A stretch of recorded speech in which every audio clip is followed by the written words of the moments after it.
Hello everyone, আগের শর্টসেই তোমাদেরকে বলেছি যে আমরা যাচ্ছি জগন্নাথের দর্শনে। আর আমাদের ট্রেন প্রায় 4 ঘন্টা লেট করে অবশেষে পৌঁছালো স্টেশনে। তারপর ট্রেনের জার্নিটা মোটের ওপর ঠিকঠাকই ছিল। পুরী স্টেশনে পৌঁছালাম তখন বাজে সকাল 11টা। একটা ম্যাজিক গাড়িতে করে পৌঁছালাম স্বর্গদ্বারের কাছে আমাদের হোটেলের নাম অগস্তি হোম। স্বর্গদ্বারে শ্রী চৈতন্য মহাপ্রভুর মূর্তির ঠিক পেছনে। হোটেলের রুমগুলো অ্যাভারেজ হলেও ভিউটা ছিল দারুণ।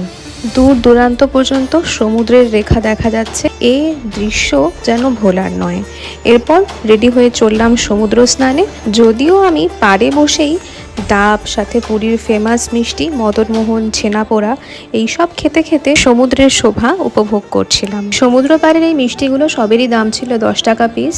আর সিঙ্গারাটা ছিল এবছরের নতুন সংযোজন। পেলাম এটা 30 টাকা করে। সবেরই টেস্ট ছিল অ্যাভারেজ। আমার মিষ্টির মধ্যে ছেনাপোড়াটাই সব থেকে ভালো লেগেছে। তোমরা চাইলে ছেনাপোড়াটা একবার ট্রাই করতেই পারো।